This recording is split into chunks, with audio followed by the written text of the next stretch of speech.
All right, I'm back. Yo, can y'all hear me? Yo, can y'all hear me? No?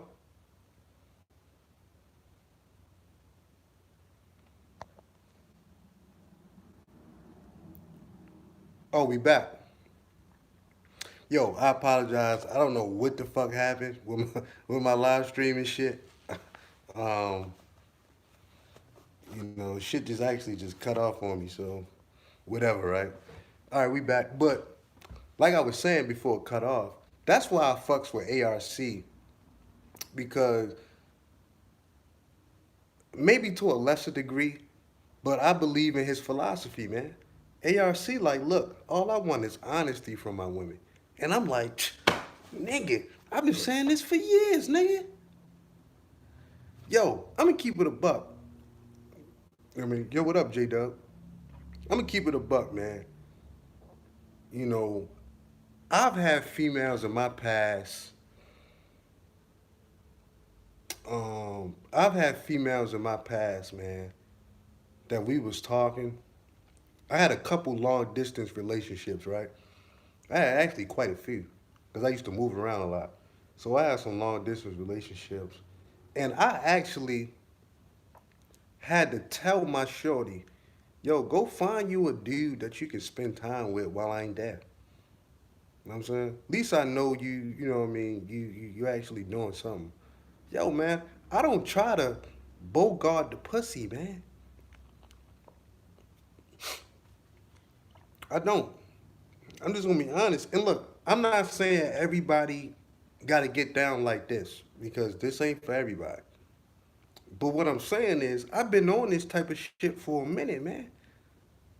I've like told my chicks, man, like, why don't you go find somebody to go on a date with, or why don't you go kick it with a nigga or something like that? You know what I'm saying? Go out there and kick it with a nigga and shit, man. Go have that nigga buy you dinner, whatever y'all do, whatever. Just let me know about it. You know what I'm saying? And ARC ain't the only one that think like that, but that's why I fucks with ARC, man, because ARC keeps it a stack about that shit. And it's just like, yo, my nigga, I've been on that shit for a while. Thanks for the $5 super chat, YV. You know what I'm saying? I've been on that shit for a while, my nigga. You know what I'm saying? I mean, but that's just how I think though, because I'm very realistic and I'm very practical, man. I'm very practical on how view relationships, dating, sex, even marriage. I'm like my nigga. So all of y'all,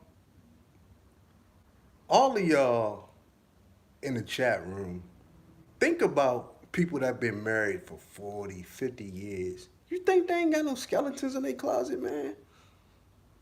Yo, I'm 31 years old, man. I'm hearing stuff about my grandma and granddad. And growing up, you know what I'm saying? I thought that everything was pretty much all good. Like, nah, man. Oh, they got skeletons falling out the fucking closet. Like, you feel me? It is what it is, man. You know? It is what it is, dog. So my thing is this, man. That's just how yo, I've I've separated sex from my emotions a while back. Those are two different things in my head, man. Those are two different things. Now, okay, let me give you an example of this. Let's say I came home from work. No, because y'all gonna throw. Let's say I found out my bitch was. Let's say I found out my bitch fucked a nigga, right? She went out of town for the weekend. She fucked a nigga. Okay, okay. Do you know what would piss me off more than that? If I pulled up on this bitch and she was walking in the park holding hands talking to a nigga. That would set me off because I know now she done made an emotional bond to this motherfucker. And after that, I mean, it's a wrap. You know what I'm saying? Real talk. You know, real talk. So that's kind of my twist on it, man. You know, that's my thing about it.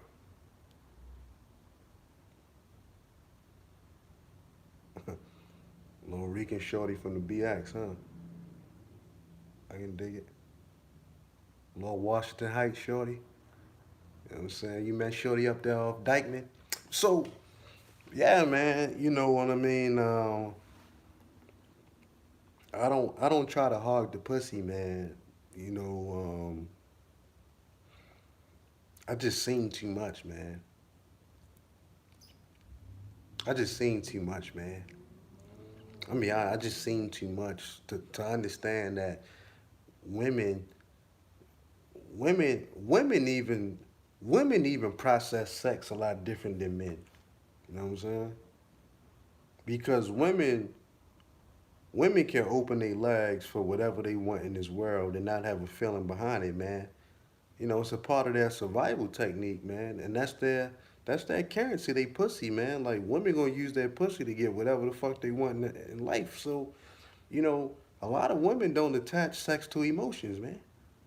You know what I'm saying? They don't. Man, this shit is not hard for me, man. You know what I'm saying? And that's why, you know, I don't necessarily talk red pill with everybody because look, everybody ain't ready for the hardcore shit, man. It's like, all right, my nigga, like, have you ever, have you ever told your girl to give your homeboy a little bit of pussy? It's only sex. I mean, y'all red pill, y'all don't care about the women anyway. Y'all don't give a fuck what she do. She ain't shit. That's what y'all say. I ain't say that. That's what y'all said. So how would you feel if you found out your female fuck one of your niggas? You know what I'm saying? It was only pussy, right? You don't give a fuck about her. But see, I know a lot of niggas is fronting. That's why I don't even get into these kind of conversations with everybody. I talk the hardcore shit with the hardcore niggas. You know what I mean? Straight up. Yo, here's how me and my niggas do it. I'm saying, here's how me and my niggas do it, right? You know what I'm saying? Here's how we do it. Well, really, when we was young, because we don't really hang out like that. You know what I mean? We all got lives and shit now. But when we was young, in our 20s, in our early 20s, any female that you brought around, you had to claim this woman. You had to say, yo, that's my personal shorty, right? Because if you don't say that, she was community property and one of the other niggas was gonna get at her. So you had to say, nah, that's mine right there. And that kept everybody honest, man. That kept the whole crew honest about the chicks that they was talking to, right? And we ran that down for a while. You feel me? So if you really liked the chick, you had to tell a crew, yo, that's my girl. Because if not, now if you say that's your girl and one of the homies try to get at her, then we gonna get at him because we don't rock like that. But if you don't claim her, if you try to play this too cool for school shit, or nah, fam, we gonna get your motherfucking ass, dog. For real, we gonna get your motherfucking ass for that, man. So that's how we kept each other honest when we was young. If you don't say that's your girl, that was community property, and one of the other homies was gonna get at her, man. That's how we was rocking. You know what I'm saying?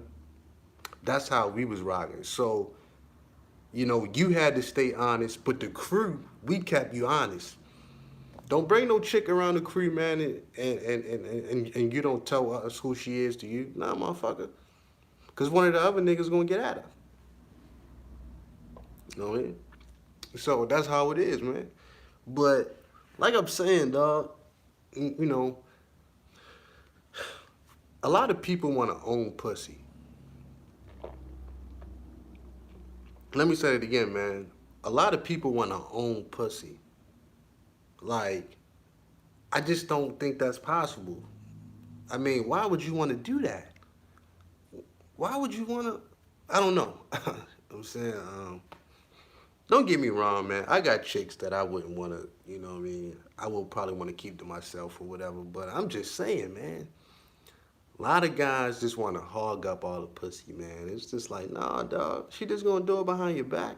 Why not set up a nice little boundary and rule list for her? And like ARC always say, man, just be, excuse me, just be honest.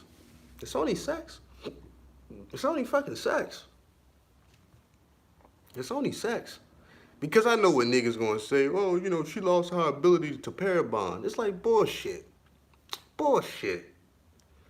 Bullshit, man. Bullshit. You go to, yo, man, go over to Germany for a couple years, man, and how they look at sex.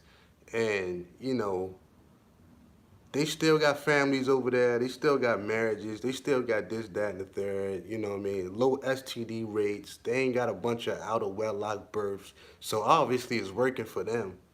Niggas just want to come up with an excuse to hog up the pussy, man, because they don't want nobody to touch their bitch. But it's like, nah, nigga, that's a motherfucking pipe dream, man. You know what I'm saying? Would you rather want to know about it? Matter of fact, some of you niggas are so crazy, I understand. You don't need to know about it. You know what I mean? Because you're going to go upside this chick head, man. You know what I'm saying? You know? Straight up. So I'm feeling the honesty piece, man. And I'll be honest. And if she's honest, that is a good foundation for a partnership to me. Every other thing, you know what I mean? Like every other thing could be worked out. You know what I'm saying? But a lot of motherfuckers want to own pussy. You can't do that. The nerve of you niggas. You know what I'm saying? The nerve of you niggas. You know, the nerve of you niggas, man. In a perfect world, let's say that you was a guy. I mean, like, there's some females in here too, but let's say that you went over to your homeboy's house and you and his fiance had some sexual chemistry, some sexual energy. In a perfect world, you would be able to ask him, like, yo, man, I think your girl want to fuck me. I definitely want to fuck her. Can we go upstairs for a minute? Or can you send her to my house? Like, whenever, you know what I mean, you ain't got no time for or whatever. Yo, in a perfect world, that's how I would run shit. That way, they go ahead and get it over with. Nobody got to sneak. We all know about it. They use protection. Da da da da. That's how I would get down with that shit, man. But I know I can't approach no niggas with that, man. You know what I'm saying? Because you know a lot of guys will go crazy over that shit. So, you know, if my bitch hit me up like, hey, babe, I met somebody, you know what I mean, a few weeks ago, you know what I'm saying? Seemed like a pretty cool dude. And we gonna link up next weekend. I'm like, all right, cool, bet. I don't need to know a bunch of details about it. You know what I'm saying? I don't want to know a bunch of, you know what I mean? But that's just how I'm rolling, man. That's just how I'm rolling at this point, man. You know what I'm saying? You know, we've been running trains on chicks since I was 15 years old, man. So I'm just being honest, man. I'm pretty numb to a lot of shit. We've been running trains on chicks since I was like 15.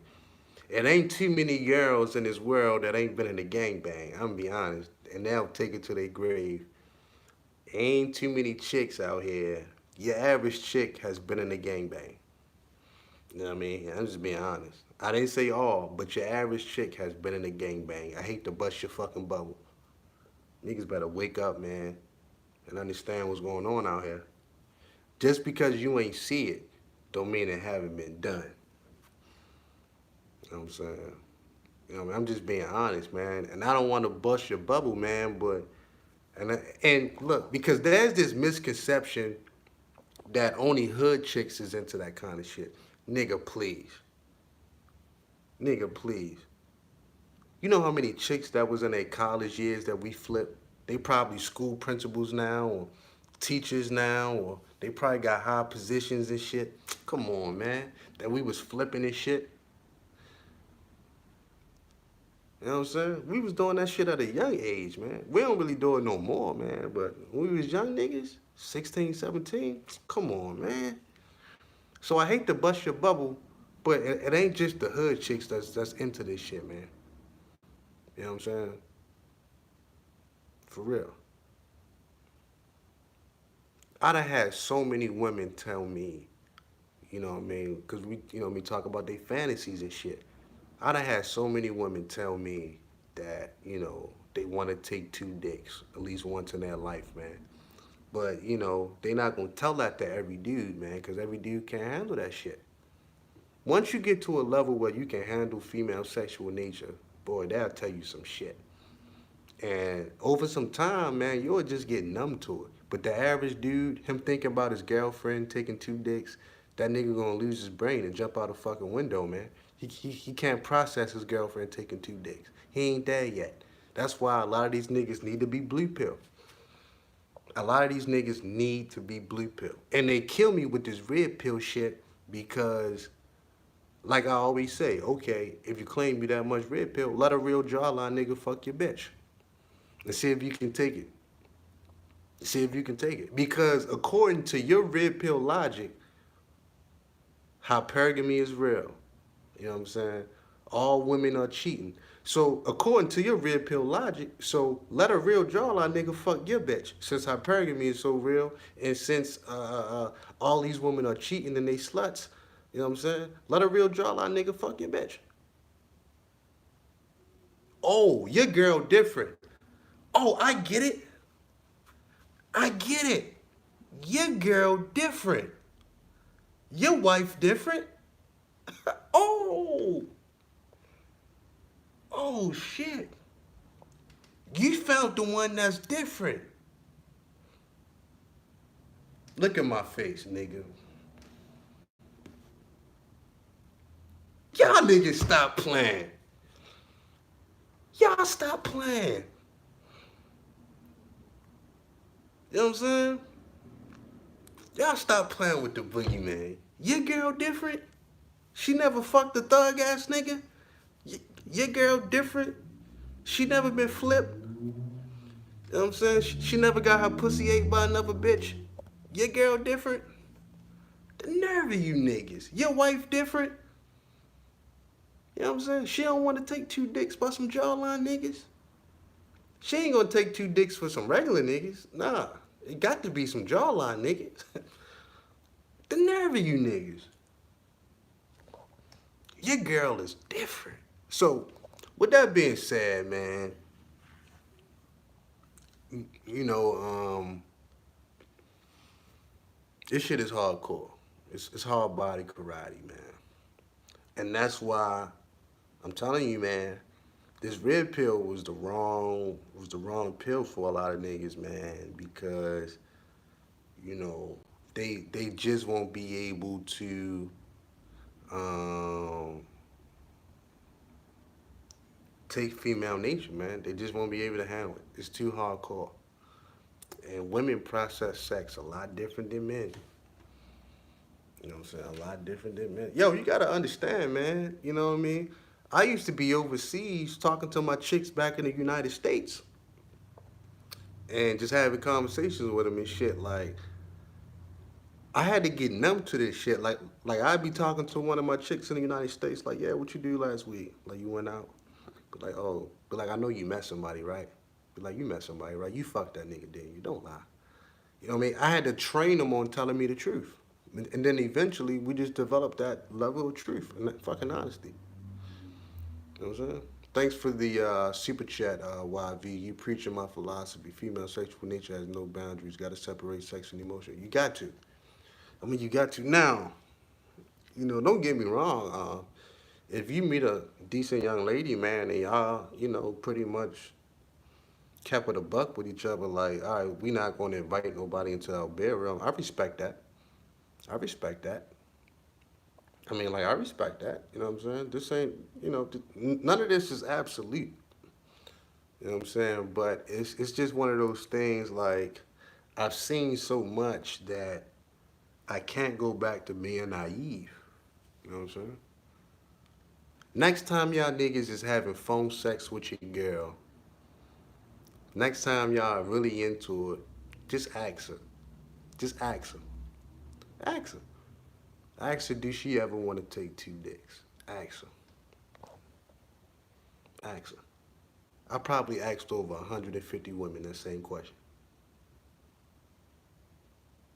You know what I'm saying? I probably asked at least 150 women that question. And that's no bullshit. You know what I'm saying? I just threw it out there to see how freaky they were. I probably asked about 150 chicks that question, man. And I would say no less than 100 say, hell yeah. And a majority of them said, yeah, I've already did, motherfucker. So, it's just what it is, man.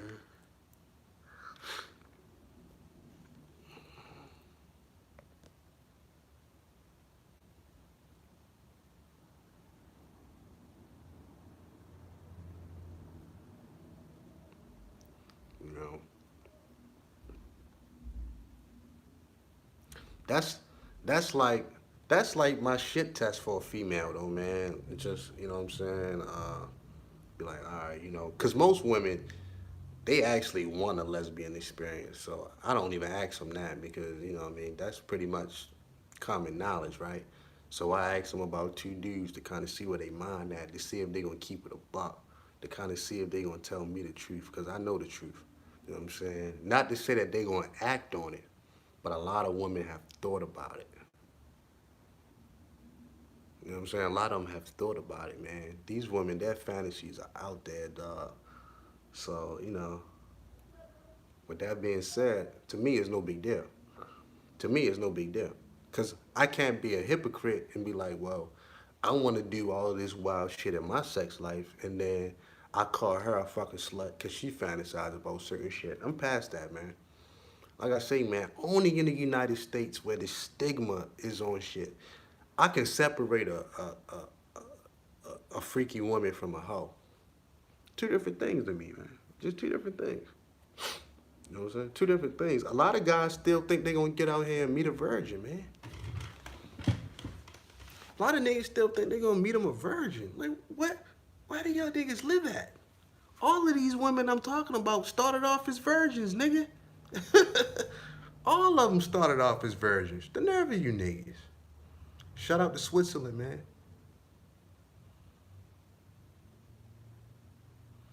You know what I'm saying? Now, I'm not saying I can't be, faithful. I could be faithful. I could be a faithful nigga. I could be a faithful nigga, but I have to be faithful with an understanding. I gotta be faithful with an understanding that up until, okay,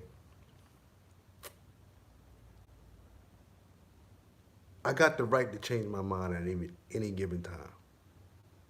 You know what I'm saying? That's the understanding. I have the right to change my mind at any given time. So at any given time, I go to my lady like, look, I met this chick at the job. I'm gonna let her suck my dick in the brim closet. You know what I'm saying? Whatever, right? I might not say it like that, but I would tell her. She ain't got to know all the details about it because that's none of her business. Because she got the whole man. You know what I'm saying? She got me. You know what I'm saying? She got me. She got the nigga when she's sick. I'm gonna bring her some motherfucking suit. If she need me to put her ass up in the shower and bathe her, I'm there too. You know what I'm saying? She get all the bells and whistles from me. She get to be out with a nigga that's gonna be in shape and a nigga that's gonna take care of herself physically, and she can brag to her homegirls about how good her man look. She get the whole package. You know what I'm saying? So, she ain't in no position to be getting fucking upset sometimes. Let me be honest. Straight up. I'm be honest. So she ain't in no position to be coming at me with no bullshit. You know? But but yeah, but that's one of the things that I've learned in these red pill spaces, man. A lot of guys want to hog the pussy, and that ain't right, man. That ain't right, man. You can't hog all the pussy. You know what I'm saying? You can't do that. Can't do that. What's going on, Mike? Can't hog the pussy, bro. You know what I mean?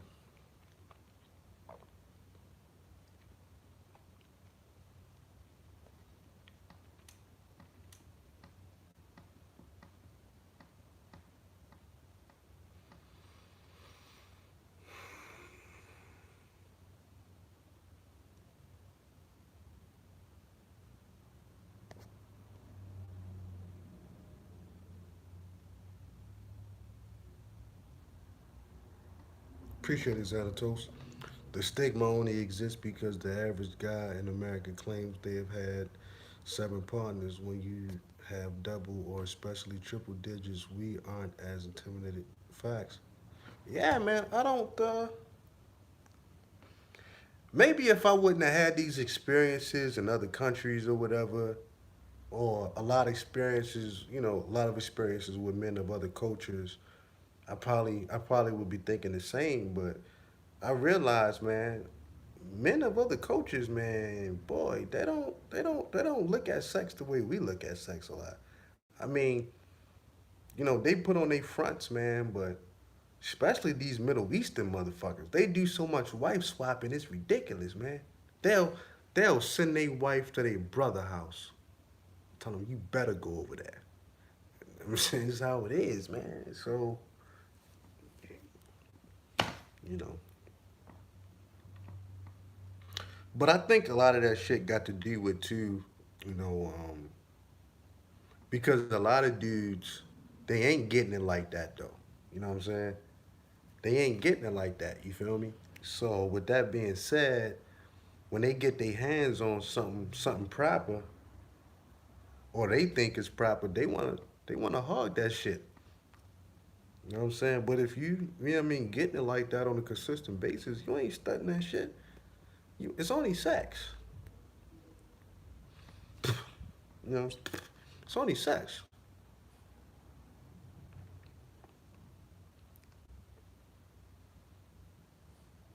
So these kind of conversations, man, I don't even really like to have a lot, because I mean it's not weird for me to have these conversations, but at the same time, I know I'm in the minority. Put it like that. With this thought process and this ideology, I'm in the minority and shit. You feel me? So yeah, I mean like with my guys in real life, this how we chop it up. But some niggas nah. You know what I'm saying? Straight up, man. I know I'm in a minority, man.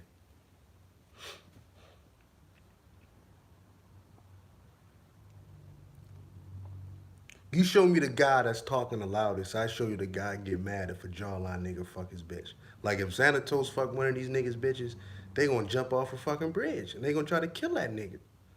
They gonna try to kill that nigga. You know what I'm saying? That ain't right. You can't do that. You can't do that. You can't do that. You know what I'm saying? You can't do that. But y'all, y'all men, y'all need to start doing the experiment, man. You know what I'm saying? Like y'all, next time y'all talking freaky to these women, or when you talking freaky while you running your dom game, ask them. You know what I'm saying? Like say the most craziest shit to them and see what they say, man. Or catch them when they drunk or something, when they'll just tell you the truth, man. Ask them some of the most freakiest shit possible, and they gonna confess, man. I've had too many confessions by chicks where I'm just like, oh fuck, man. You know what I'm saying? This is what it is. Think about all the MILFs that you fuck. Man, you think your grandmother wasn't nasty like that, man? I just look at sex like sex. I'm gonna be honest, man. That's why, I don't give a fuck about that shit.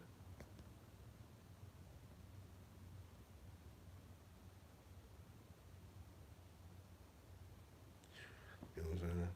I think men, because of egos, because of being blue pill, because of the matriarchy, because of a lot of things, the way we look at sex is not right, man. I mean, we gotta understand that it's just it has nothing to do with emotions or feelings, man. You know what I'm saying? Real talk, real talk.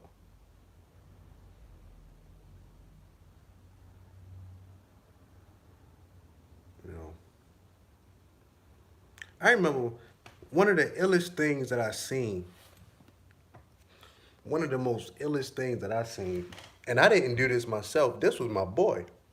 So, me and my boy, like me and my homeboy, he was from D.C. You know, I'm from Baltimore.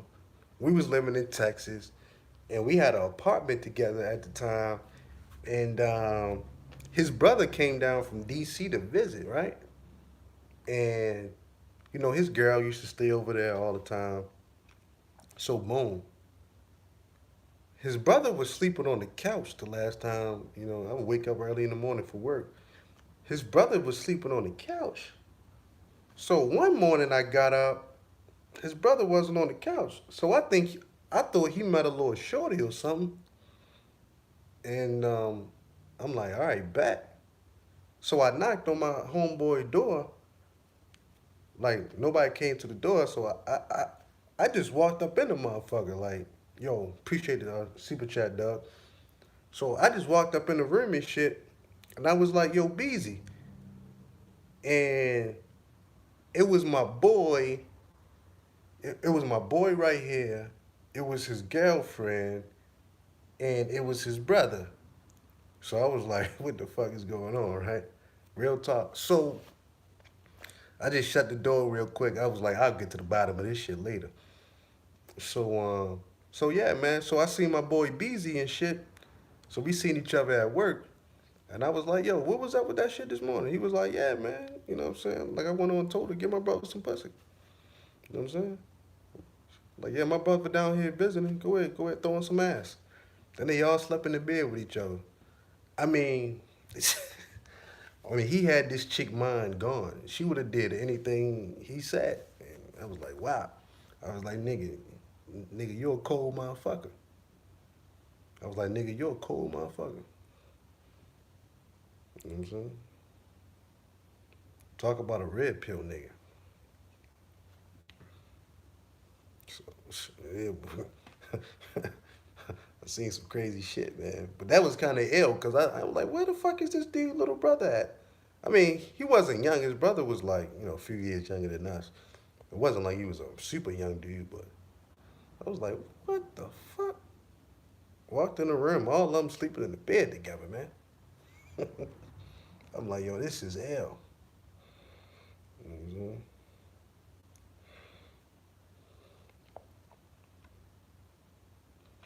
But, you know, but it is, I mean, I've done that quite a few times, man. So it just is what it is, man. I've told chicks, man, go ahead, man, get my nigga some pussy, man. You know what I mean? He ain't gonna get no ass.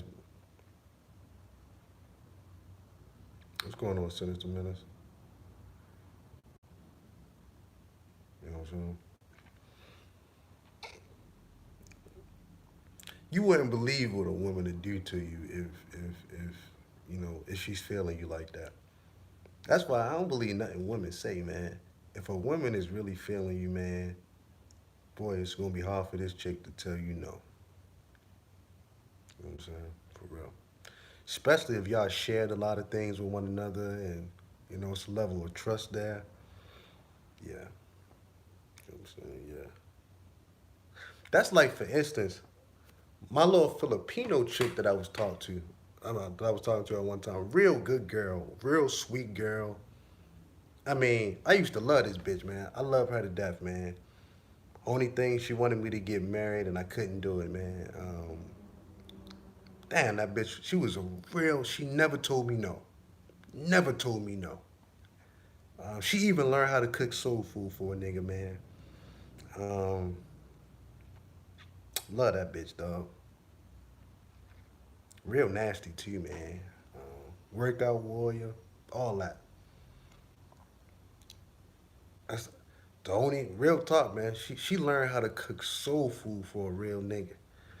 Only thing, man, I couldn't marry this broad, man, because I just wasn't trying to do it, man. I was like, fuck, man. But and I didn't want to lead her on because I could have let her on. I was like, nah, I just cut her loose because I knew what she wanted. She wanted to be married, and she ain't had no kids or none of that. And I understood. You know what I mean? She's a female getting up in age. She felt that time ticket. You know what I'm saying? Do you look back and regret the fact that you didn't marry? Nah, man. I think I made the right decision because even though I had a lot of love for her, and me and her got along like a motherfucker, we probably got along more than me and any woman I've ever dealt with got along. But um, I can't let a female make me do something I don't want to do or even get pressure on me to do that. I couldn't do it, dog. You know what I'm saying? I couldn't do it. What's going on, Kamikaze? But like I say, real good girl, real sweet. I mean, like I say, she never told me no, man. Even though I never asked for a lot, but she never told me no. Never told me no. But anyway, back to what I was saying. So when me and her used to kick it, um, none of her friends was off limits to me, right? As far as she trying to get one of her friends to come over. So let's say she showed me a picture of one of her homegirls and I liked her, we'll give each other that look. Like, well, put the bug in her ear and see if she'll let both of us fuck her and shit. You know what I'm saying? And yeah, man, I used to send my Filipino chick on those missions all the time and shit. Sometimes she'll just send me pictures of her friends at work, like, hey babe, I think I found one for us, and I'm doing some recon work. It was kind of ill, man. It was kind of ill like that, man. But that's how we was rocking and shit. Um, None of her friends was off limits to me and shit, man. Real.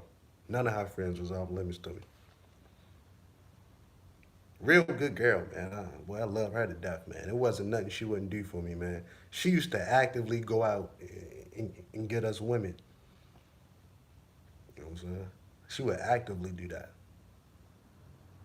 What's going on, Game Changer? You know what I'm saying? Real talk.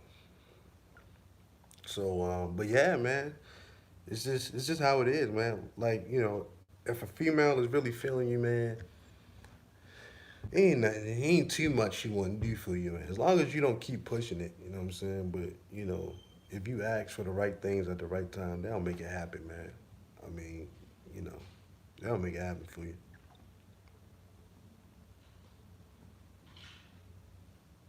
Send that ass on a mission for you, man.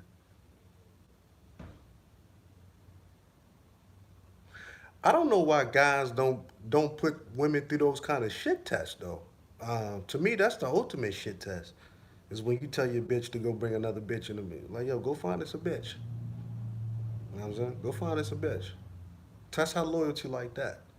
You know what I'm saying? All these other shit tests, like, yeah, I'ma hurry up and I'ma hurry up and shut the door on her side. And she'll open up the door for me on some, you know what I mean, a Bronx Tale type shit. I'm like, nigga, that's high school shit, dog. That's high school shit, my nigga.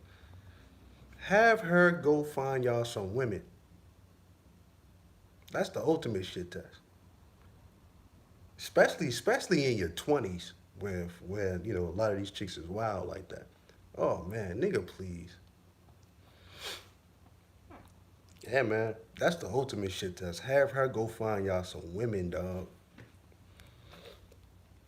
Try that once or twice and see what she say. See what she say. Just see what she say. Now, some chicks they not really into women like that. They find women attractive. They like the way they look. They might even go to strip clubs, but they might not want to sleep with a woman. But it don't matter if she gonna sleep with her, because you're gonna sleep with her. You're gonna sleep with her.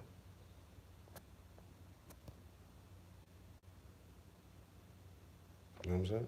That's what I would do anyway. You know what I'm saying?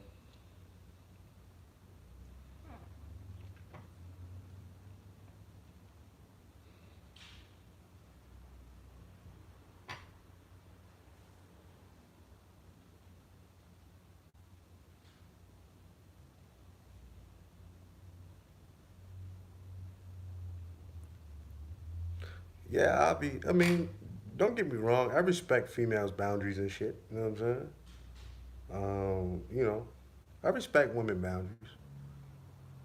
Don't get it twisted. That's why you can't abuse that shit. You can't abuse this type of shit. You know what I'm saying? Especially if you know a chick really love you and she love your dirty drugs. You can't abuse it. That's why you gotta, say shit at the right time and shit, man. Like, all right, go find us a bitch. You can't do it every day. You know what I'm saying? Unless both of y'all just into that lifestyle, and but that's how I look at this shit, man. It's not rocket science to me, man.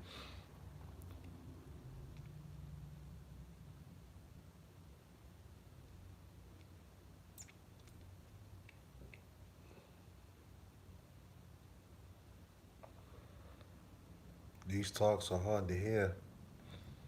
Hmm. Eventually, you'll get immune to it. Eventually, you'll develop some scar tissue on females and their sexual nature, man. It's hardcore, hard body karate, man. It's hard body karate, man. It's hard body karate, dog. Don't get it twisted. Don't get it twisted. Don't get it twisted.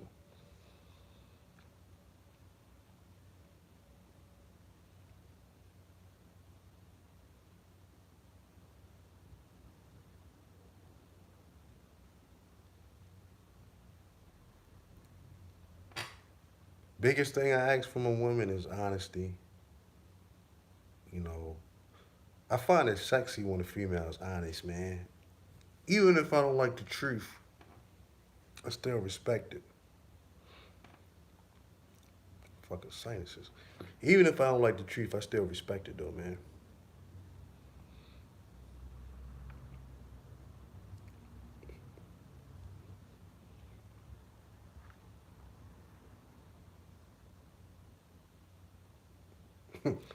I should be satisfied by now. Well, who said I wasn't satisfied? Who said I wasn't satisfied? I'm just putting guys on to this hardcore red pill shit. You know what I'm saying?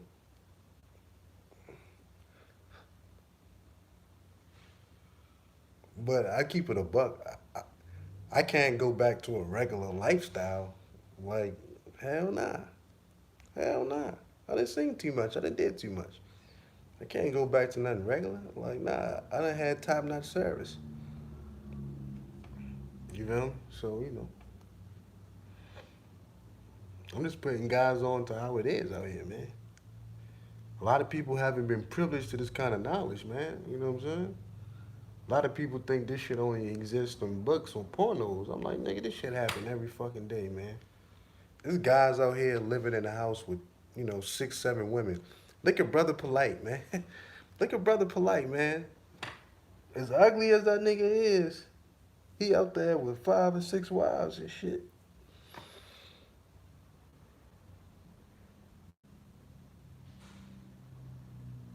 Mhm. So,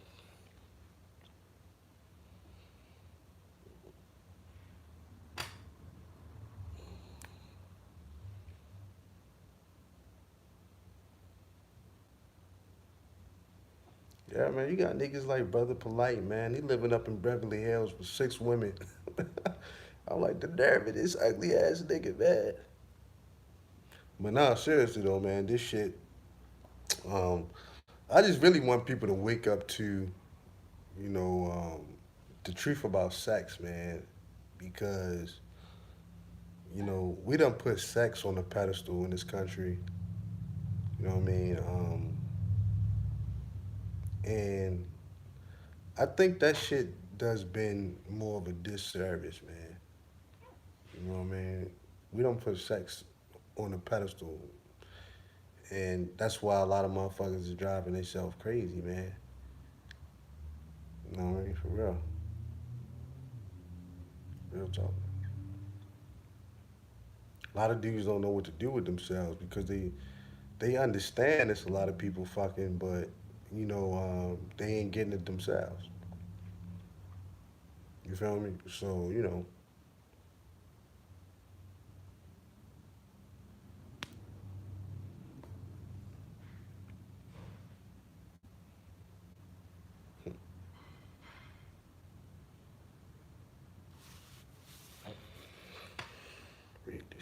Messages. Shit.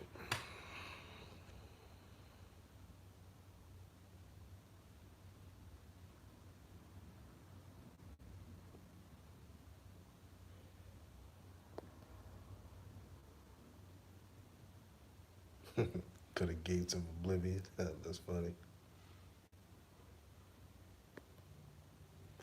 No, that's a fact. NYC Classic TV. I feel the same way, man. I get a lot of gratification knowing that I can, bag up a woman. Then, and that's why I don't have a lot of thirst. You know what I mean? As long as you know that you can get a certain level of pussy out here, you ain't got to be thirsty and shit. It's like you know what you know. You know what I'm saying? Like you know what you know. You know what you know, dog. So you satisfied knowing that anytime you step back in the game, that you got a spot. You know what I'm saying? That you got a spot. So you ain't got to stunt all this shit. You know what I'm saying?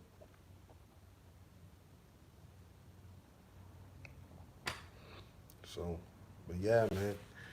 Like I was saying though, because this conversation done sprung into something else, but as far as your sex life, ladies and gentlemen, don't open up Pandora's box if you ain't ready. And that's real talk. And that's real talk, man. Don't open up Pandora's box if you ain't ready, dog. If you ain't ready, man, cause you ain't gonna go back. Once I take a female to the closet, her life is forever changed. You know what I'm saying? Some of them get addicted to that shit. You know what I'm saying? Once you spit in that female's mouth, she never did that shit before. It's a wrap. It's a wrap.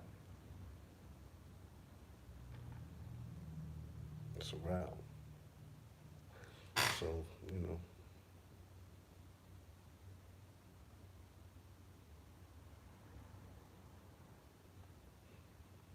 it's a motherfucking wrap, man.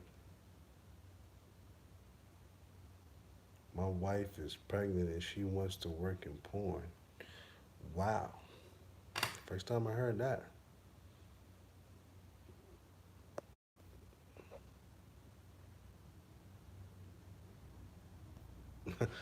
First time I heard that shit.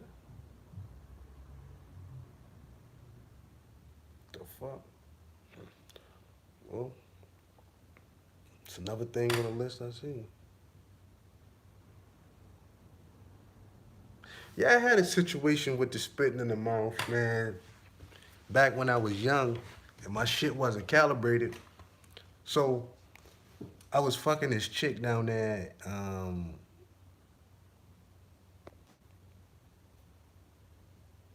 I was fucking this chick down there in Louisiana, man.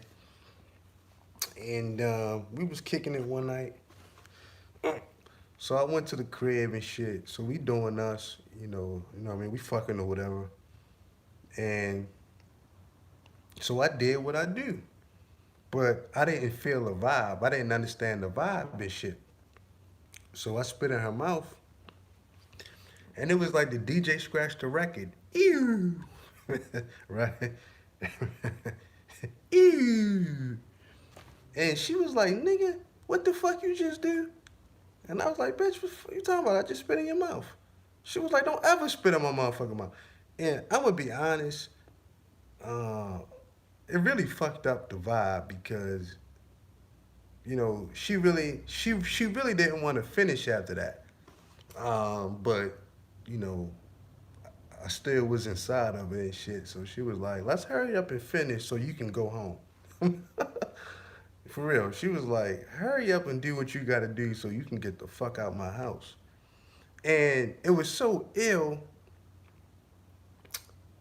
whereas though she hit me up the next morning too. I guess I guess it marinated on her all night. So when she got up the next morning, she sent me a text about that. She was like, nigga, did you spit in my mouth last night or was I dreaming? I was like, nah, bitch, I spit in your mouth. She was like, and then the conversation started again and shit. Like, nigga, don't you ever do that shit again. So, I mean, everybody ain't with it. But I think the biggest problem with that, I did it at the wrong time.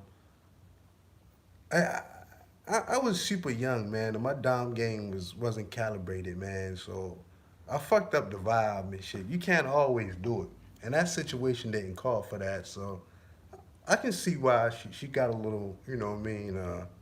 I can see why she got a little aggy with me and shit. Um, that's the only time I could think of. But yeah, she, like I said, DJ scratched the record that night. Ew. I was like, what? She was like, nigga, did you just spit in my mouth? So yeah, man, you gotta be careful with that shit too, man, because you could do the wrong thing at the wrong time and shit. And just fuck up the vibe, man.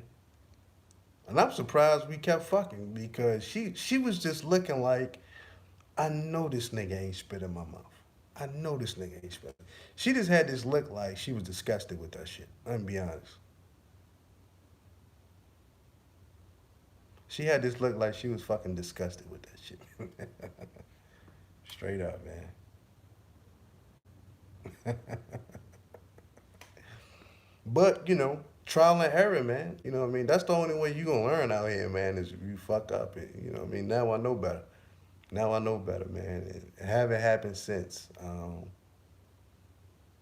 Haven't happened since and shit. you know. But think about a situation like that too. You gotta understand. She wasn't looking at me like I was an alpha. She was looking at me like I was just a random nigga she wanna fuck this weekend. You know what I mean? Because like I always go back to this, man. If a female is really attracted to you, man, if a female is really feeling you, it ain't too much she gonna say no to. And that's the same way if you want to spit in a chick mouth, man. You gotta make sure this female likes you, man. You know what I mean? She ain't gonna do that for no nigga she considered to be a beta male. You fucking crazy? You know what I'm saying? That shit ain't gonna work with her, man. Like, nigga, please. That shit ain't gonna work. So I don't think this chick was even looking at me in that light anyway. You know what I'm saying? So, but everybody got their own thing. Like Jordan had his fadeaway. You know what I'm saying? It is what it is. Kareem Abdul-Jabbar got the sky hook. You know what I mean? Hakeem Olajuwon had his footwork. You know what I'm saying? Steph Curry got the three-pointer. Yo, Bruce Bowen had defense. Tim Duncan had the off the backboard, off the glass. You know what I mean? Manu Ginobili had the Euro step. See, Boogie got the spit in her mouth, man. That's my signature move. That's my fadeaway, nigga. You know what I'm saying? I know I'm not the only one guy out there doing that shit, but that's been my shit since I was like 21. Like 10 years strong on that shit. That's the initial turnout. Once she like that, I'm turning her out. She's turned out. She's officially domed out by the boogeyman.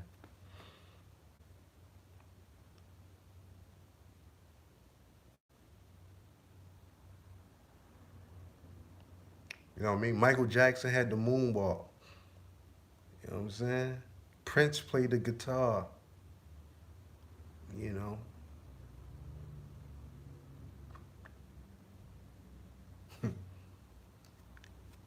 The boogeyman got his own signature move, dog.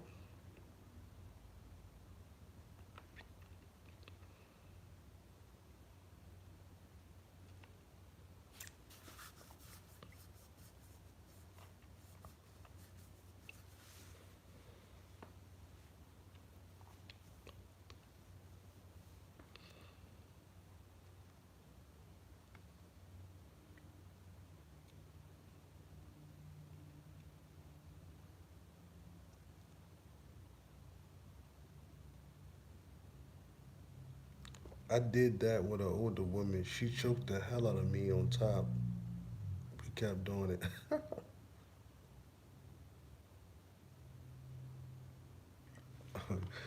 I ain't really got no story about that. You know what I'm saying? You know,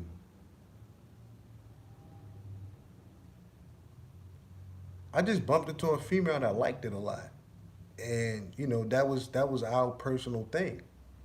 That was our thing, and I ended up liking it, and I just took it with me and shit. So when I was young, one of my homeboys, his dad, he had this massive collection. One of the biggest porno collections I ever seen in my fucking life, right? And all right, man, y'all chill with the disrespect, man. You know what I'm saying? Inside the chat and shit. So he had one of the biggest porno collections I've ever seen in my life. And what happened was we used to watch all them shits, right? We was real young, man. And but my homeboy, he was 2 years older than me. I was in the ninth grade. He was in the 11th grade. And his dad was a big freak nigga. You know what I mean? And obviously my homeboy was a big freak nigga. But I was still naive and shit. Like I couldn't grasp that shit. Like I didn't think that shit exists. And my homeboy was in the 11th grade. My homeboy Kenny, he started me off on a dom game. And I remember he told me one day, and he was dead serious, man, because Kenny was fucking married women. Um, Thanks for the $2 super chat. Yo, my boy Kenny was fucking married women. Um, Whoever grown, a bunch of grown women, a bunch of fine ass chicks, whatever, right? At a very early age, he was very experienced sexually. And I was in high school. I was a few years younger. I had my little girlfriends or whatever, man. I got my little bit of pussy and shit. But I didn't have the chicks the way he had them. He had the bitches sprung. You know what I'm saying? He had them buying shit. I remember my boy used to fuck this married chick in the bathroom, fuck her over a toilet and send her home to her husband. He had the chicks doing shit like that. And I ain't gonna lie, man, I used to be amazed. Like, damn, man, what is he doing that's so, appealing to these women? And I remember one day he told me, he was like, yo, dog. He was like, these women love to be disrespected. Like he got it early in life. He under, he had a handle on that shit. And I couldn't get a handle on that shit because I was fighting through the blue pill at that time. You know what I'm saying? You gotta understand, I was in like ninth grade. So I ain't even know myself. And as I started to get a little older, maybe around 19, 8, maybe around 19, 20 years old, something like that, you know, I started to branch off on my own and just trying little shit and getting out of my comfort zone and not being scared of shit and bossing up on these bitches. And I realized Kenny was right.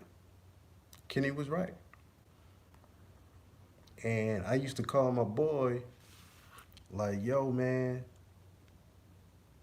and we would laugh about it. I was like, yo, remember when you told me these women love to be disrespected? I was like, nigga, you right in the motherfucker. And to this day, we still laugh about that statement.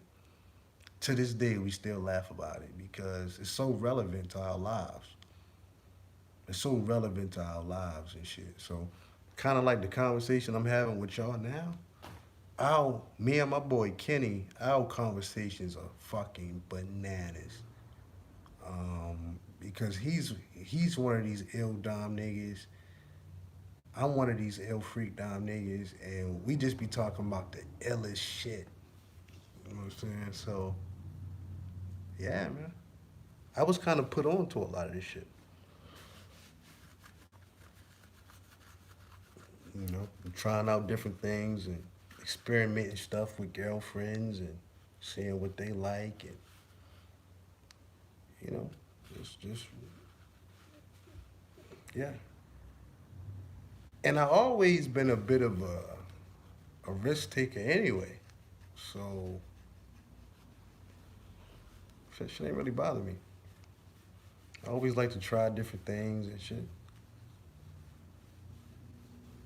You know what I'm saying? So yeah, that's kind of how things work for me, man.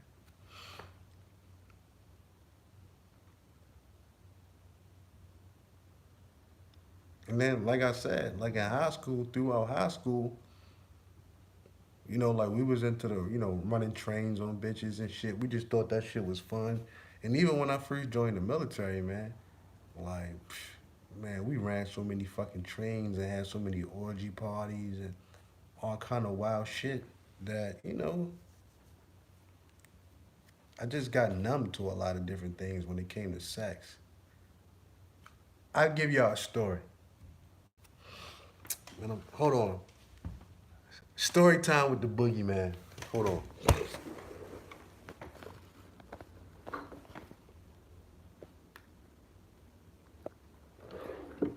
Hydrate, niggas.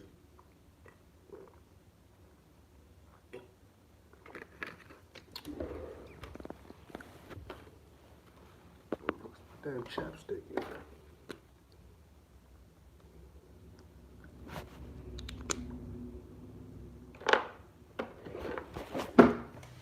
All right, man. I got a story for y'all and shit. I gotta bless y'all today with a story. Yo, man, how many people do I have watching right now? Cause I can't see on my screen. Somebody let me know how many people we got watching. Cause it say I got 3 people watching, but I know they ain't right. 209. Okay, cool, cool, cool, cool. You're doing pretty good for a Sunday. And how many? Okay, yeah, cause I can't see nothing. Okay, story time with the boogeyman. So I'm gonna take y'all back down to El Paso, Texas. This was my favorite place to live, by the way. El Paso, Texas. So yo, somebody asked me why I'm always I got real bad allergies, man, and my nose just be itching and shit. I don't do cocaine or nothing, but it shit just be itching. So you know, guys, people just gonna have to get over it. You know what I'm saying? But I seen it in the chat room. They was like, "Why you playing with your nose, man?" I'm like, "Nigga, I've never put nothing in my nose. I just got really bad allergies. My nose always itching because I take Flonase.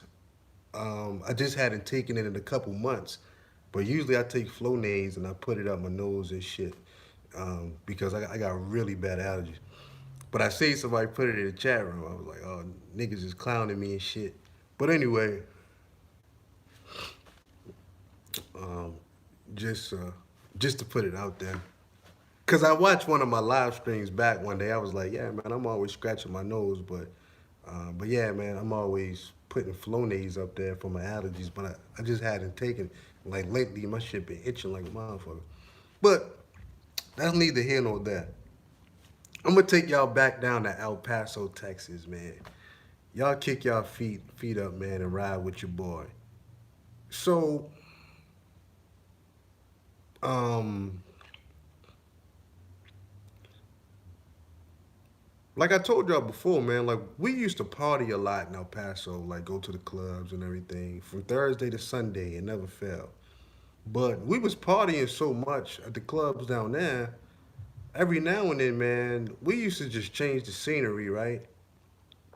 So we would just jumping out cars and we would drive over to New Mexico. You know what I mean? Like we would go like to Alamogordo, Albuquerque. Sometimes we'll take it to Phoenix. You know what I'm saying? If we had that kind of time on our hands and shit. So we'll pass through Border Patrol. Like we'll just be out. We'll just get in the whips and bounce. So Alamogordo was a crazy spot. You was guaranteed to get some pussy in Alamogordo. We used to go down there. We used to take all these niggas bitches, but I'll get to that in a minute. So yeah, so the first time I went to Alamogordo, we was only one car deep. It was only me and a couple of my partners, and the first time we went out there, we had this sex party with these chicks, and yeah. So I was like, next time we go out there, we actually gonna go out to the club and everything. So some time went by, and showing up, this is what we did. We packed up our bags and we went out there. I drove, you know what I mean? You know what I mean? The king of Alamogordo. I'm behind the wheel. We got mad liquor in the trunk and shit. Um, you know what I mean? So we driving out there, and we got a little hotel room up there at the Snooty Fox. And so boom, so we get to the hotel.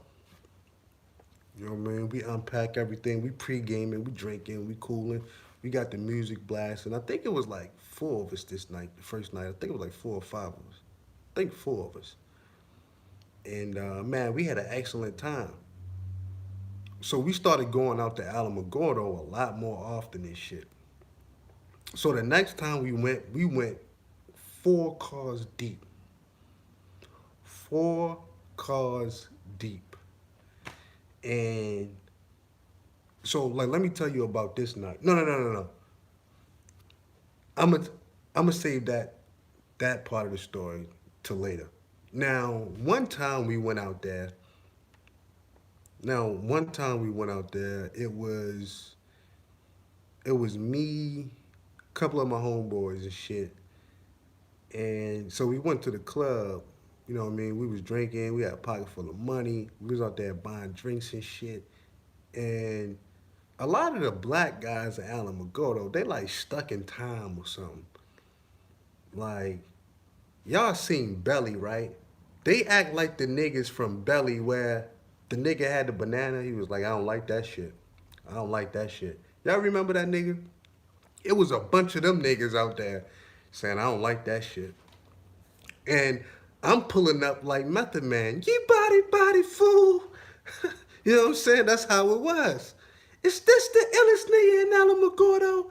Is she body fool? You know what I'm saying?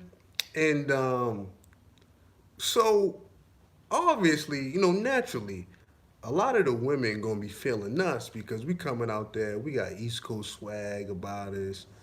Like yeah, like the niggas say, I'm about to drop a dime on these niggas. About to drop a dime on them niggas. But you know what I'm saying? So we got a little swag about us and shit. We got a couple dollars in our pocket and shit. You know what I'm saying? So we was able to do some things that they couldn't do. All our cars had rims on it, cause we was into the rims at that time. We was young niggas. Our cars had rims on them. We riding around on 22s. You know what I'm saying? What's going on, Kevin? We got 22s. I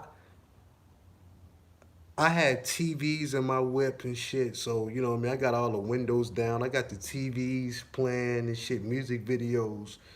So this how we was rolling out there, shit. At that time, you know what I'm saying, we like three cars deep like that. We got all our whips parked and shit. Like so, the bitches was on us. Women like shiny things when they young.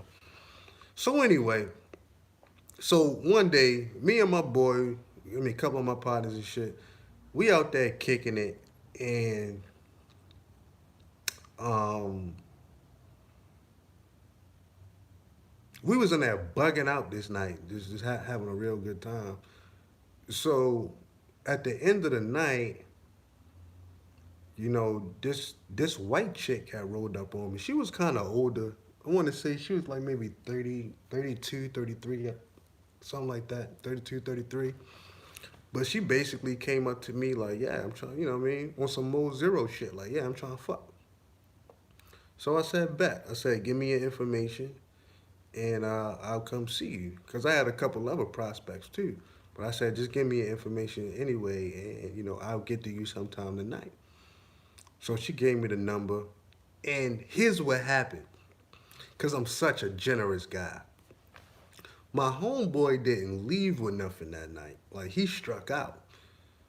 For some, I think he was doing too much dancing and not enough talking. Cause I was like, "Yo, man, how you ain't got no pussy out here?" And I don't know what happened. But anyway, be that as it may, I said, "Well, I got a bunch of solo missions, but me and you, we can go to this white chick house and go ahead and tag team her." You know what I'm saying? Because I know she'll be down because she was all on the nigga. And sure enough, that's what happened. So we went to our house, and one of the illest things happened though. That's why I know like a lot of women ain't shit, man. So we get to our house. Oh shit. Y'all gonna start tripping. Yo, we laugh about this shit to this day. Y'all gonna start tripping at this. So so we get to our house. She has some alcohol there. We still drinking and shit, right? And yo, let's get the likes up a little bit, man. I finally see my shit. Yo, let's get the likes up a little bit, please. So, like I said, we still drinking, we having fun and shit. And I guess this white bitch in Alamogordo, she looked like she ain't been in the sun for a couple weeks and shit. But I guess she wanted to wear this lingerie that she had for like years because she couldn't wait to put it on. She was like, "I'll be back. I'm about to put." I'm like, "Bitch." And then she came out with this Walmart lingerie on, and I looked at my boy like, the nerve of this bitch. But I was like, "Fuck it. Let's not spoil her good time," because she wanted to wear that shit for a nigga probably for some years. You could tell it was some cheap lace Walmart bullshit, right? And I was like, "Yo, this bitch is fucking crazy, man." And me and my man, we couldn't stop laughing with each other, but I ain't want to fuck up the vibe with this bitch. So we was just like, "Oh, fuck, man. This chick is like, you know what I mean, stuck in the 80s or something." So anyway, but that was another strange situation that really turned me off because now she told me she had a roommate and it was a dude. And she had a daughter too. She had a daughter that was like 15, 16, 15, 16. And the roommate guy was like 28, 29. And when we got there, her daughter was sleeping in the room with the roommate. You gotta understand, it's like 2:33 in the morning. And me and my man, we was like, "Yo, this is some next shit." We like, "Yo, whatever. We ain't got nothing to do with that." Cause I remember the daughter came out the room and we was looking at each other. The mom's walking around in the Walmart lingerie, you know what I'm saying, doing this stupid ass little dance and shit. She walk around with the Walmart lingerie, but the daughter is up in the room with the roommate. This is a black dude, and he's basically sleeping with the daughter. I was like, wow, whatever, right? So yeah, that and that kind of rubbed me the wrong way, but I just left it alone. Like it's none of my business. They was doing that shit way before I got here. But it really fucked me up how this bitch was acting with this cheap ass lingerie on, man. Cause I was like, yo, she got real giddy with. She had like, she was, yo. I guess for one night she could be a Victoria's Secret model or something, man. Because she act like she was doing big things with that shit, and I was looking like, yo, fam, this bitch is way too extra right now with this cheap ass shit on. You know what I'm saying? That shit was trash, right? I'm like, the fucking nerve of this snow bunny.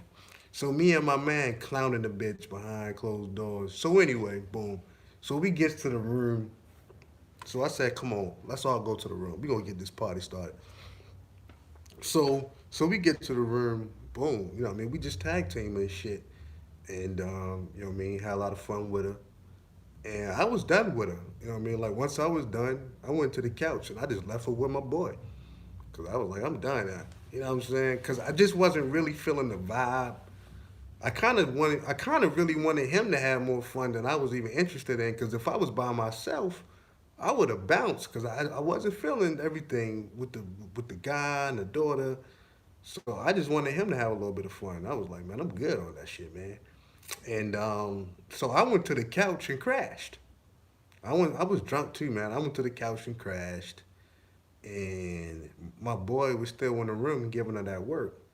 So we all like woke up in the morning, like real early in the morning. So I went back in there. Slapped my boy in the back of the head, like, yo, let's bounce. You know what I'm saying? Let's ride out. So we bounced and drove back to El Paso.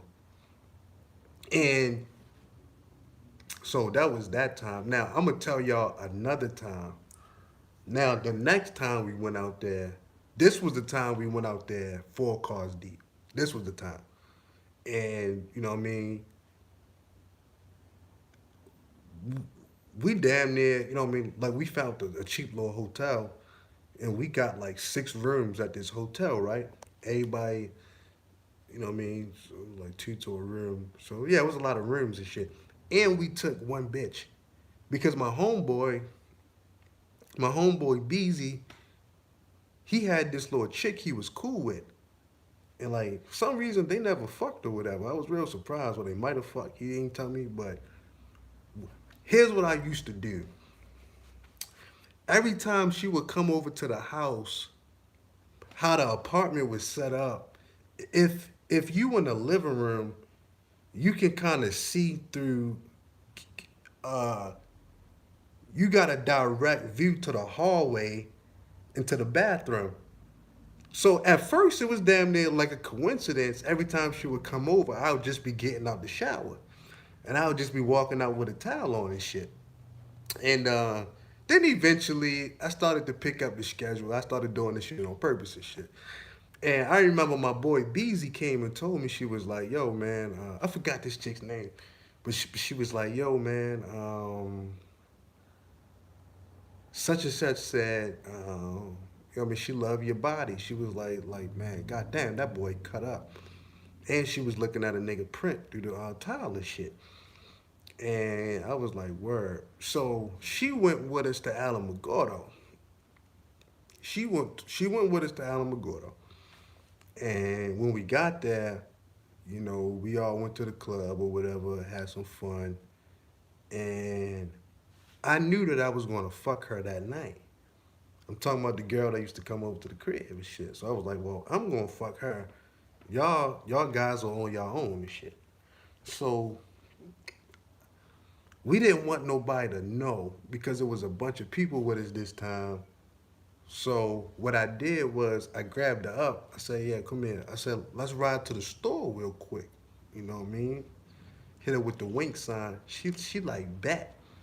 So we jumps in the whip. We driving around to find a little place to park.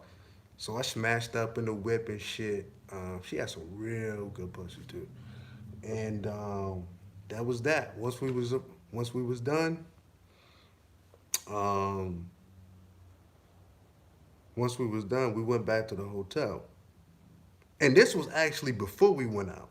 This was before we went out. We was all pre-gaming at that time. So we get back, everybody put their clothes on. We went to the club. So I bumped into this other white chick out Alamogordo, right? And so she left with me. She she didn't leave with the crew. She left with your boy. So we all get back to the hotel. So it just wasn't enough chicks there. She was trying to get some friends, and it was only 2 chicks. The one that I got in the car, and the white chick that I bagged up on my own. So it's like mad niggas and no chicks. It's like, yo, man, this is like a crazy scene. I was like, y'all dom game is trash. Anyway, so here's what happened. We was all out there taking shots. We was getting lit. I passes out, right? I passed out. And all I remember was waking up. It's like a circle of niggas with their dicks out. And this bitch is sucking mad dick that night, like 6 niggas. She and I woke up like, oh shit. And she ass naked, and they going hamburger on the bitch. I'm like, oh fuck, never these niggas. So you know, what I mean, I got myself together. I'm like, yo, this is kind of ill. So I ain't really want no part of that shit though, man, cause that cipher was kind of big, and by the time I woke up and shit, like she looked kind of exhausted, like her jaw was locked, like Bobby Brown, like I mean she had the locked jaw and shit, and you know what I mean. I was just like, well, party's over, so I was a good studious gentleman, and I ended up taking the bitch home because I was like, well, she actually left with me, even though I didn't do anything with her. I still drove her home like a gentleman and shit. 'Cause and I didn't want to do nothing with her because I had the other chick already on deck anyway. You know what I mean? Because we was kicking it and shit. We already smashed in the whip. So I was like, I would rather have that to myself than the white chick that was on the cipher. So, you know, that was kind of ill. Um, and them niggas was like some wild hyenas. And I ain't gonna lie, man. I don't like situations like that because that could easily turn into a messy situation. If I would have been woke, I wouldn't have let that shit go down. Like I say, maybe one of my guys I would have called into the room, but not like that. Like I say, I woke up. It was ill. I was like, oh Jesus Christ, man, these niggas are savages. So you know, that was kind of ill. You know, Alan McGordo, man. You know what I'm saying?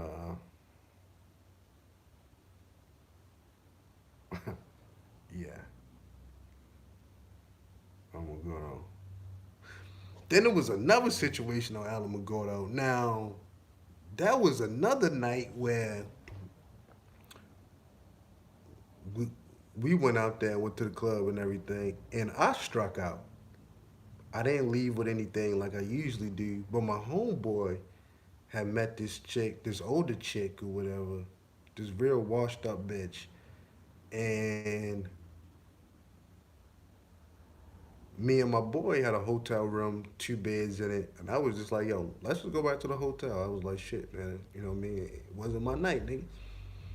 So my homeboy was asking the chick, like, well, do you got somebody for my boy? And she was like, well, yeah, my daughter. And her daughter was like 18, real fine, fine as fuck. But so we drove by this little house where her daughter was at, and I was like, oh shit, she's fine as fuck. You know what I mean? But I was like, nah, man. I was like, what the fuck is this, man? Yo, at least I got a little bit of morals. I was like, nah, man, let's bounce. You know what I mean? So I called my boy to the side. I said, I ain't feeling this shit, man. I said, this bitch done took us around here to go pick up our daughter so we can have some kind of crazy fuck fest in one hotel room. And but her daughter just wasn't with it. And I didn't like the way her mother was putting the pressure on her. Like, you know, don't you see this guy right here? Don't you see this dude? Don't you want to fuck him? You know, the succubus. But that's just what she was saying. She was like, don't you want to fuck this dude? You know what I mean? She was like, look at him. Don't you wanna? And I was like, yo, I was this close to slapping the shit out this bitch, man. Like my boy had to like tell me to chill. Cause like they knew I was a live wire and I would have slapped this shit out this bitch. I wasn't feeling that shit, man. And I was like, yo, let's bounce, man. So let's bounce before I slap this bitch. So like we just went to the hotel and I just went to sleep, man. And I told my boy about that shit the next day. I said, yo, don't ever put me in no situation like that again, man. You know what I'm saying? I said that was corny, man.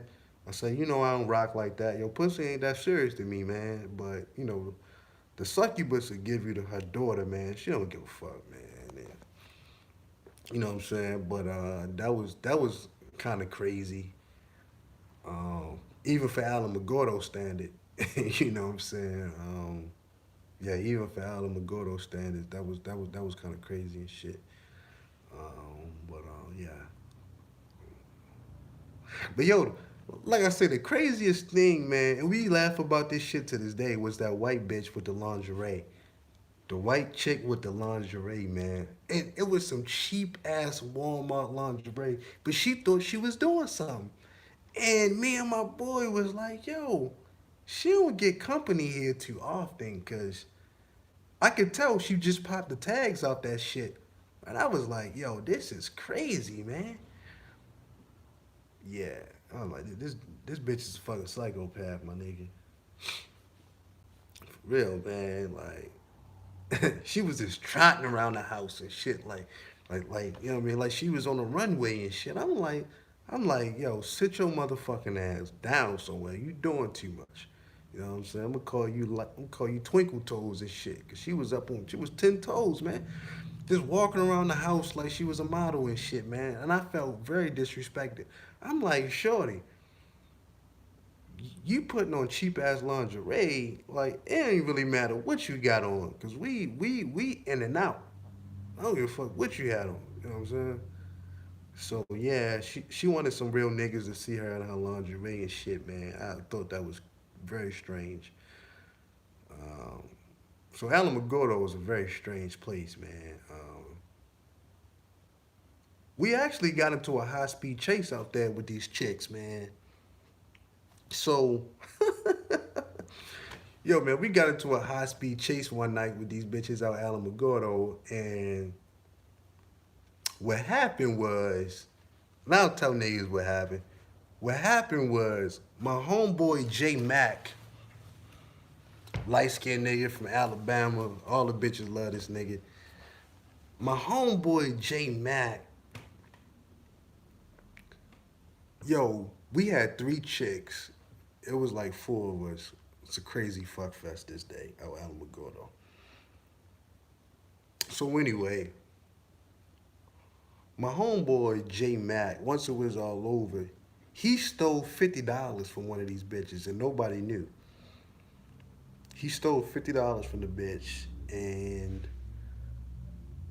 when it was time to bounce, we all got in the car because my homeboy was driving. I was sitting shotgun, and the other 2 niggas, my boy Black and J Mac was in the back seats. So, you know what I'm saying? We bounce. Next thing you know, we see the chick's car like coming up behind us pretty quick. And I'm like, what's going on? So my boy J Mac said, yeah, nigga, I'm broke. I stole $50 so we can get some Taco Bell. It's like, nigga, what? He was like, what the fuck?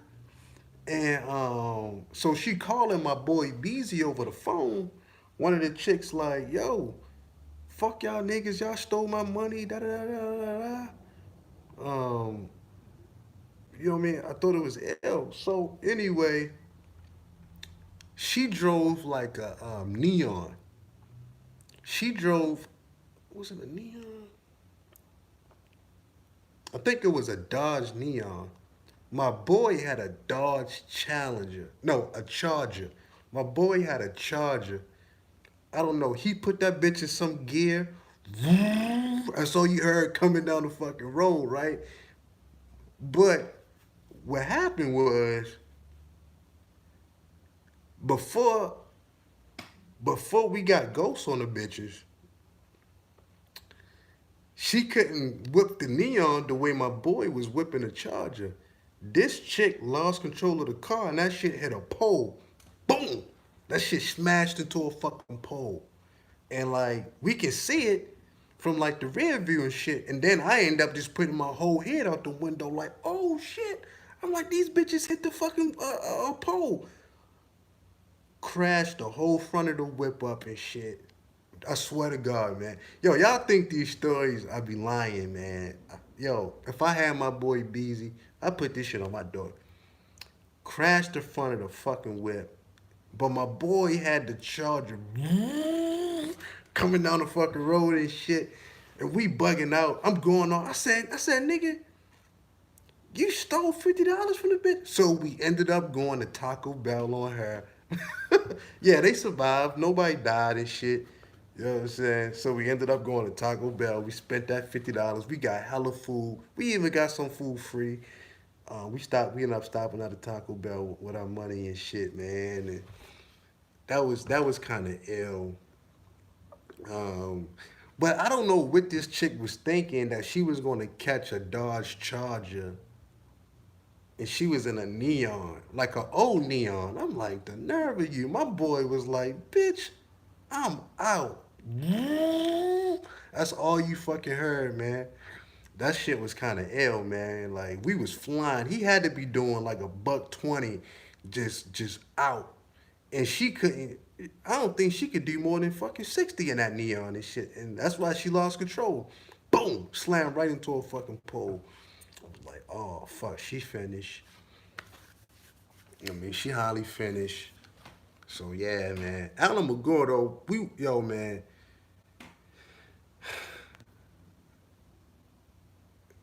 Appreciate it, D Rock. Yo, Alan McGordo was one of those places.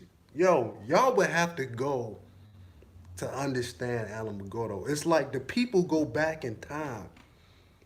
It's a lot of people that look dusty. It's a lot of white folk that look like they ain't been in the sun. You know what I'm saying? Alan McGordo was just one of those places that was highly strange. You know what I mean? And they live a little different out there, man. But we would definitely go out there and take these niggas bitches out there when we would go and shit. Cause we was just some fresh faces. Everybody knew each other in Alamogordo. So let some fresh niggas come in, some big city niggas. Yeah, we'd come in, take their bitches and shit, give them back, make make make them buy us drinks. It was kind of live, so yeah. But that's all I got for Alan McGordo, man. I think I ran down the list, you know what I'm saying, of crazy shit that happened to Alan McGordo, man.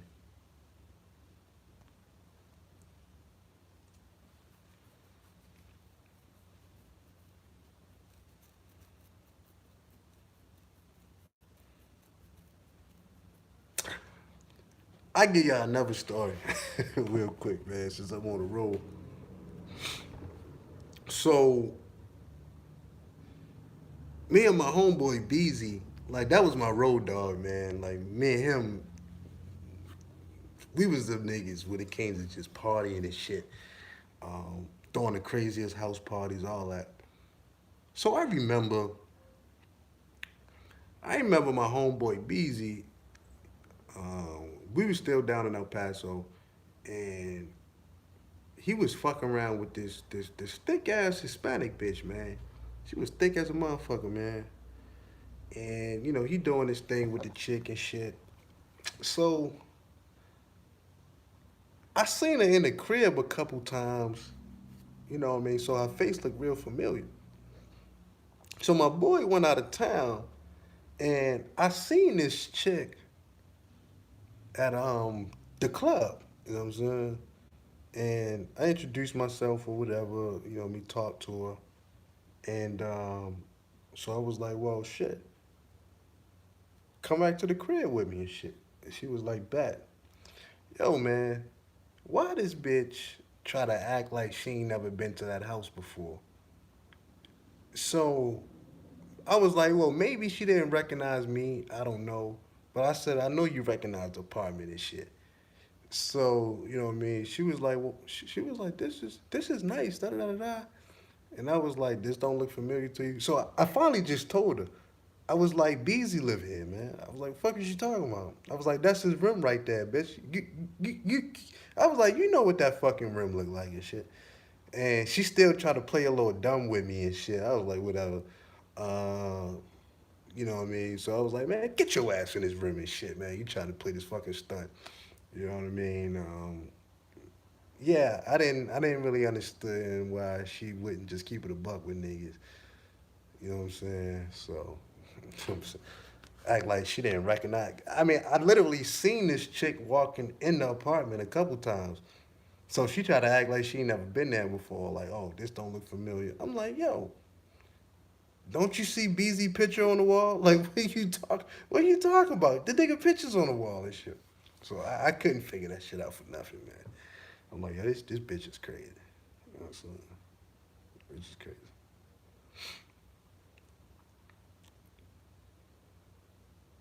But yeah, most of these stories come from El Paso, man. I'm gonna be honest. Most of these stories come from El Paso, man.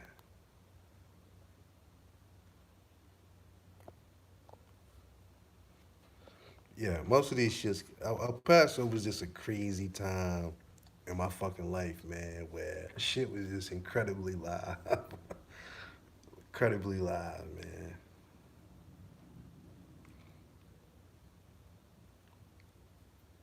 Just when I thought that I was out of stories and shit, I totally forgot about Alamogordo, man. Alamogordo was crazy.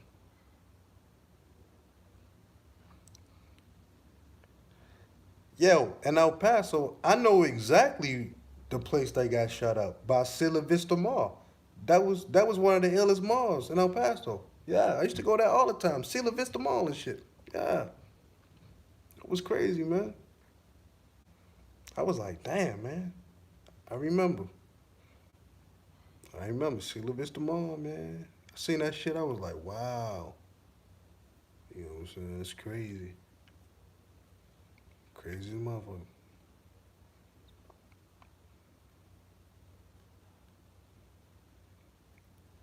Man, I drove through Odessa. I ain't stopping for. Ain't nothing in Odessa, man. I drove through Odessa, man. Yeah, I ain't fucking with all that shit.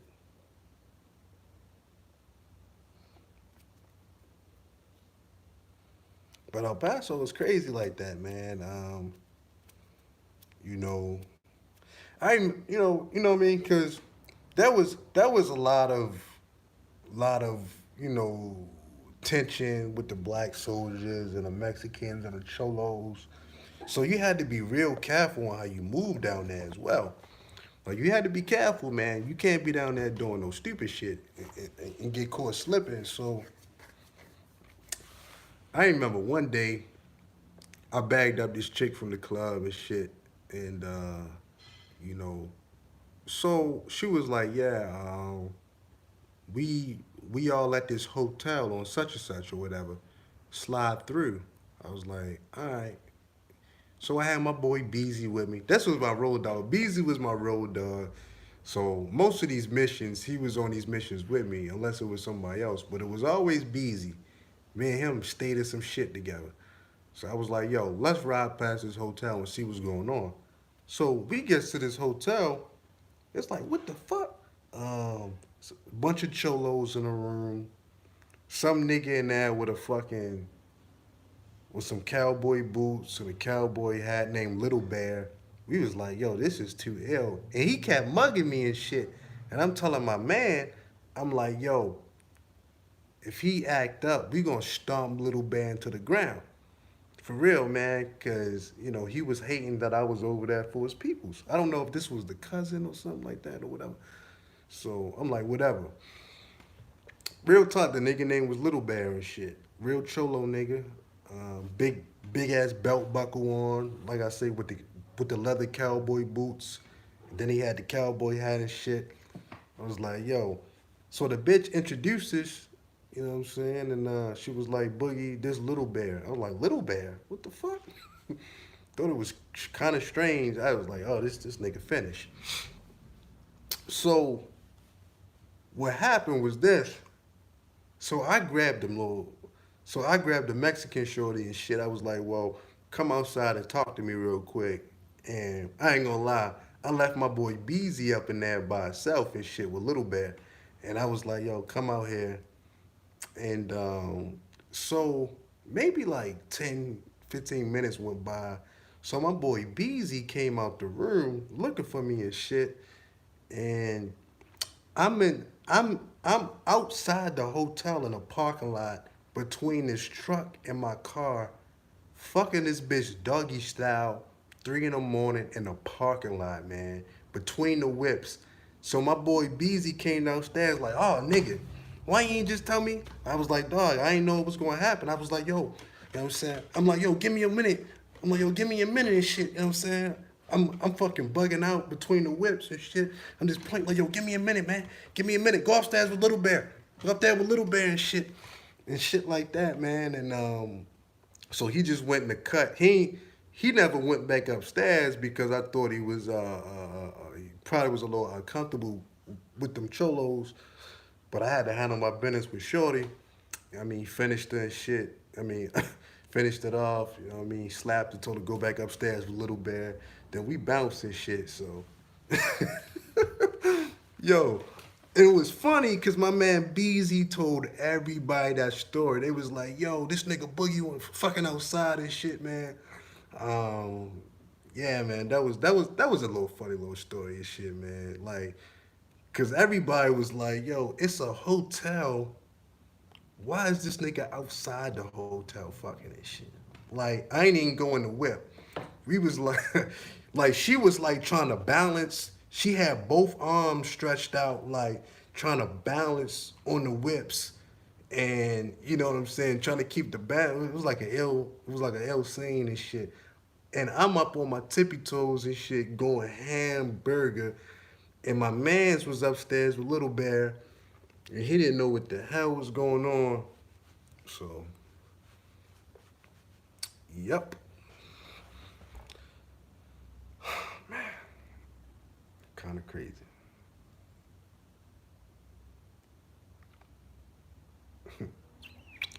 Crazy.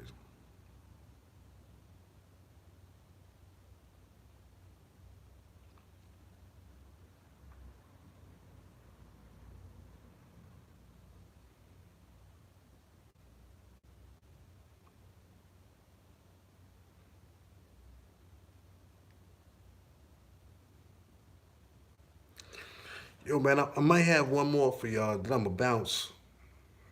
Um, y'all should warm me out today. Let me see. I may have one more story for y'all. I don't want to tell the same ones twice.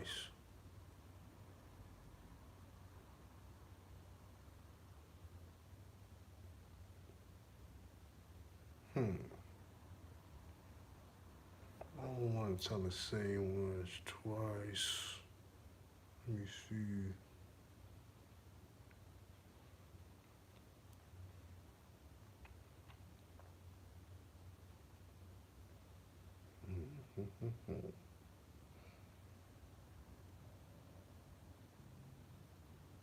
Okay, I'll tell this story. Well, this ain't really. I might have told this. So if y'all heard this before, don't worry about it, because I may have told this story. So I remember one night I'm back with my man Beezy, right? So I I remember one night, yo, my boy Beezy, um, we didn't want to go to the club this night. It was like a Friday night, so it was just a real laid back night. So niggas was just chilling and shit. And I was just gonna go to the pool hall, like fuck it. I ain't drinking or nothing. I was gonna go to the pool hall and hang out and shit. Um, Me and one of my other partners. And so my boy Beezy put his clothes on, and he took this freak white bitch to the movies. And I didn't understand why he was taking her to the movies, but maybe he just wanted to see a movie. I don't know, but I was like, all right, dog. I see you when we get back and shit. So pool hall, he went to the movies. So when we got back to the crib, walked up in the crib and shit, and it was pitch black in there. So my man Beezy was on the couch, fucking his white bitch in the ass and shit. Like she was riding him. You know what I'm saying? Like she was riding him and shit, and he was fucking the bitch in the ass and shit. And this was pretty normal in my household. I'm gonna be honest. This was pretty normal at that time to kind of see those kind of things. But I think the other dude was real surprised, like, oh shit. I'm like, nigga, fall back, watch this. So how it usually goes, you know what I mean? So I went over there, pulled out the swammy, and what I mean, right in front of her face and shit. And she went to work on the swammy, and that's how me and Beezy got on. Like everything was community property and shit. And let me see, the other dude, man. Here's what he did, and he fucked up the whole vibe. He took the chick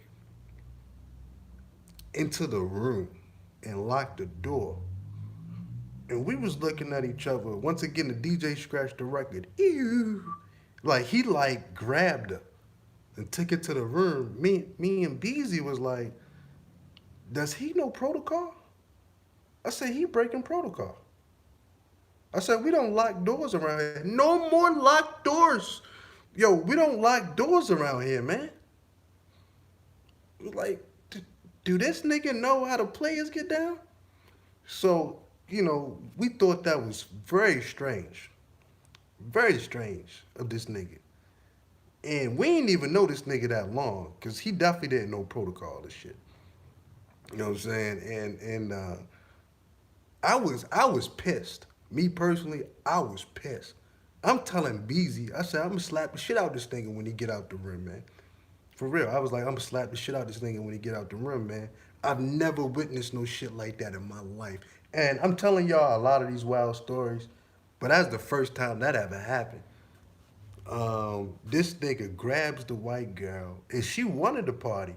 He grabs the chick, grab her hand, and that's why simping is so real. Like, he didn't have to do that. He didn't have to do that, but he did it anyway. Grabs the chick, take her to the room, lock the door, lock the door behind himself. And first and foremost, we was like, nigga, who told you that you can use our room, motherfucker? So he went in Beezy's room. He know not to go in my room and shit. So he went to Beezy's room, but still. We was like, nigga, who the fuck told you that you can even go in our fucking room and shit? So it was kind of crazy. So me and Beezy having a powwow trying to figure out how we gonna inflict punishment. So I'm like, yo, I'm gonna slap the shit out the nigga. And he was a little nigga too. I could have easily, really hurt this dude. Cause I was pissed. And it wasn't even my chick. It was Beezy girl for the night. But still, I'm like, the nerve of this nigga. You know what I'm saying? And so he took Shorty to the room and shit. So we banging on the door and shit. We was just like, oh, fuck it, man. And so we had a theory. Because we talked about that shit for like a week. Like, that was some other shit. We talked about that situation for like a week, my nigga. Like, yo, what the fuck was that? What the fuck was that shit? And we had a theory that he took her to the room because he had a little swammy. And he didn't want to, participate with the big boys, put it like that. That's that's the only explanation that I had for this dude's behavior. And I'll give him a pass if that was the case, because it could be embarrassing. I mean, you fucking with the big dogs and shit, and you know what I mean? But yo, I'm gonna be honest, man. We don't get down like that though, man. We ain't lock doors in our house, man. We don't do no shit like that, man. Unless you got a private night with your girl. Other than that, them doors stay open, nigga. You know what I'm saying? So was what it was. You know what I mean? Wasn't feeling that, man. You know what I mean? Straight up. We don't lock no doors, man. Didn't understand why he did it. But then I just came up with the theory though, man. I was like, well, maybe he was really embarrassed and shit. I was like, that's understandable. I hope that's the case because he fucked up. Cause the boogeyman was about to slap the shit out that nigga, man. Like, who the fuck this nigga think he is, man? Going to people's rooms, locking that shit. Um, I thought that was highly inappropriate, man. You know what I'm saying? So, yeah. Oh man, yeah, we got an open door policy in my crib, man. Well, that's the way we had it, man. Like we was young niggas, man. We was like, yo, ain't no doors being locked around here. Like, yo, any females walk up through this motherfucking man, they know the deal. Unless that's your girl or you claim her to be your personal girl, then we kept each other honest, man. You know what I'm saying? We kept each other honest like that though. So that's how we was exposing the blue pill niggas though, man. Like, yo, if you don't claim her as your girl and one of the homies try to holler and you get mad, then we can't fuck with you no more.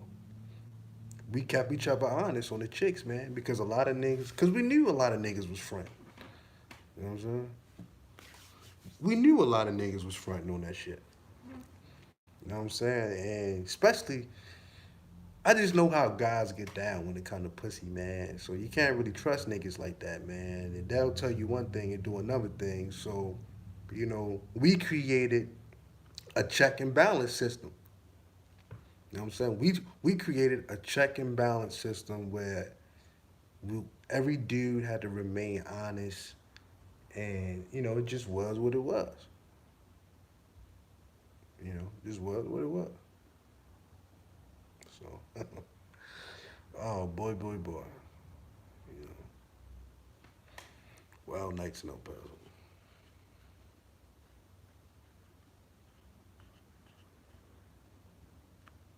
So anyway, I've been on here way too long, man. I'm gonna bounce.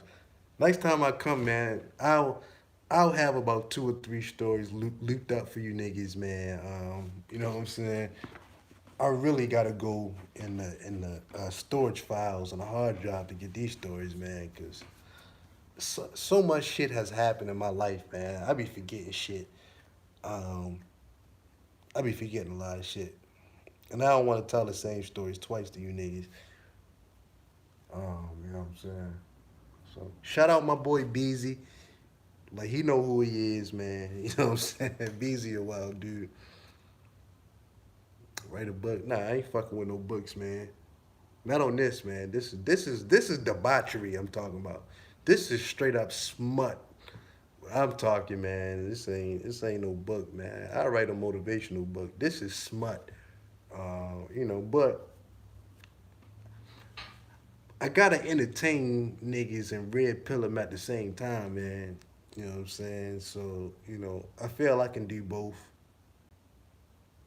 You know what I'm saying? I feel I can do both. Keep people entertained and hit them with the red pill, man. It's all good. So, 50 Shades of El Paso. Nah, El Paso lit, man. Yo, from the first night I got to El Paso, man. From the first night I got there to the last night, it was lit. I mean, it was extremely lit, dog. Um, but I ain't telling no more stories, man. One just came to mind. But yo, salute, man. I'll check you guys the next time, man, and we'll get into some more tales from El Paso, man. Tales from El Paso. It's kind of ill. You know what I'm saying? Y'all hadn't even heard 30% of these ill stories from El Paso, man.